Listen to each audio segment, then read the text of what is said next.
Hey folks, welcome to video 21. 21 out of 90. As I keep saying with monotonous regularity, I've taken on a challenge to do one video a day, 7 days a week for 90 days for the purposes of me getting clearer and more effective at explaining and teaching certain principles and philosophies for, I guess, the selfish purposes of me understanding it at a deeper level. This is me putting into practice. We teach what we most need to learn, philosophy. And so today I'm unpacking this idea of thinking time. It's nothing new. I was influenced by a book called The Road Less Stupid, Keith Cunningham. And it's fairly old school stuff, but I really liked it. And at the end of each chapter where he had shared an idea, he would finish off the chapter by saying, "Now go think, you'll thank me later." And part of what he would talk about in the book was having thinking time. And we've taken that and we've implemented into Black Belt. We talk about it a lot. We encourage our members to do it. And we use a lot of the suggestions from Keith. And the main suggestions were that it is a scheduled thing. It's not something that you do when you get round to it, because you never get round to it. There's always something else to do. And the process of thinking time and the value you get from thinking time generally only happens when you don't have an expectation of a result or an outcome or a solution. And how that kind of happens is that you need to put yourself in an environment, and as I said, it needs to be scheduled. So it's not, I'll do that later when I've finished this. It's like it starts at a certain time, and maybe you've got a finish time too, but you need to allow enough space for you to get into some sort of flow. I know it sounds a bit tree huggy, but I'll explain that as I go along. And so Keith would say that it's important to have an environment. So obviously an environment where there are no distractions. I know that when I do a thinking time session, I sit in a specific place and I've got a specific writing implement and something specific to write on. And I only ever use those things and sit in that place when I'm going to have a thinking time session. So it's like having an anchor, a neuro association. If you know anything about NLP, you know what anchoring is. So you're using anchoring to get yourself more quickly into that thinking time mode, if you like. But I also quite often get rid of all of the green and blue light out of the spectrum. So I've got a special light that is kind of reddy orange. It's like sitting by candlelight or by fire. So if you look into that, there's lots of value about creating serotonin and slowing down and all that sort of stuff by taking blue and green light out of the spectrum. The other thing that I do, which is a little weird, is that I listen to a bit of music called Weightless Part 1, and it's by Marconi Union. You can find it on Spotify. I just put it on loop so it just keeps going. And I was once told by a person that I trusted implicitly that it had been scientifically proven to be the best music to listen to get yourself into the alpha brainwave state. I have no evidence of that. I trusted the guy, but I'm not going to let the facts get in the way of a good story. It does seem to work for me. It's a very peaceful bit of music, and with the lighting and the music and sitting in a certain place and having no expectation of a result has really helped me to get into a thinking mode, a thinking space where I've been able to identify some really useful things and come to some very, very powerful conclusions. But thinking time to me is a little bit like you're getting a magnifying glass and you're trying to start a fire with a magnifying glass. And what you're doing is you're getting the sun's energy and its rays, and you're narrowing it down to a very fine beam. But if you wave your magnifying glass around like this, the fire never starts. So we've got to hold it in one spot for long enough until the fire starts.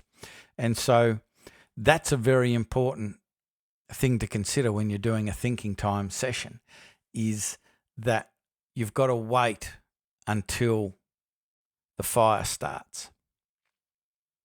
There's another story that came to mind about that as well, to really wrap your head around the philosophy here, or having a mindset that will really give you value. Because many people, their mind is going 10 to the dozen all day, every day, and then they sit down into some silence and quiet time, and you're trying to sit there with no expectation of a result or a solution or some sort of outcome. They'll just go stir crazy. I can't do it. I can't do it. And I've had a number of people tell me that it's just so hard for them. And the very first milestone is that they've been able to sit there for 50 minutes or an hour and not do anything. So, that's a step in the right direction. But it's certainly not the value you can get from thinking time. And it just means you haven't done it enough, which remind me of the story that I was told, and I'll try to give you the short version of a tribe in some country that was renowned for a successful rain dance. Every time they did the rain dance, it would rain. And so other tribes in the drier areas came and studied the rain dance that was done by this tribe.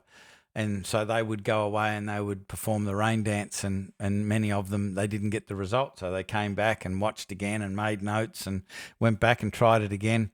And then one of the elders from one of the tribes came to the elder of the tribe that was successful at doing the rain dance, and he says, explain to me what you've been doing, see if we can find the issue. And so he explained, we do this, we do that, we do the other. And he said, well, all of that is correct. The only thing that you're missing is that you've got to keep dancing until it rains. And then it works 100% of the time. And it's the same with thinking time. You've got to keep doing it and doing it and doing it. And if you're one of these people where your brain is frenetic, it's going to take a little while to get you to stop moving your magnifying glass around, to keep it in one spot. So it may take a number of thinking time sessions, long thinking time sessions, 50 minutes, an hour, that type of length, just sitting there without an expectation. Because what I have found personally is that there's been a whole lot of stuff going on during the day. I've got the music going, I've got the lighting going, I've got the sitting in the right spot, and I'm using all of these, the right pen and the right paper and what have you, and an environment that's not distracting. But your mind is still buzzing from what's been happening during the day, this, that, and the other, issues, problems, opportunities, whatever.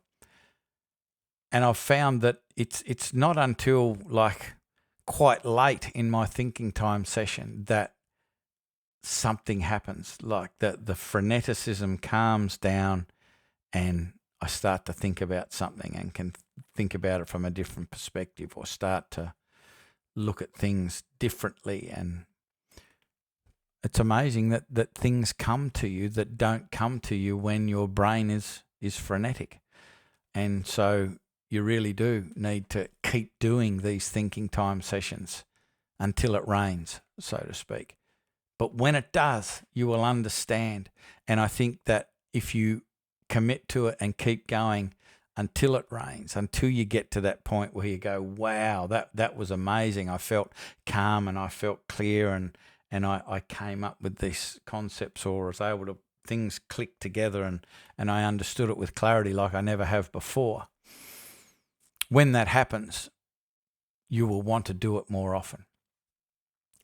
I could say, so do it more often, but I think there's something in a suggestion that Keith made in his book, that he says, do a minimum of 2 a week, but do a maximum of 3.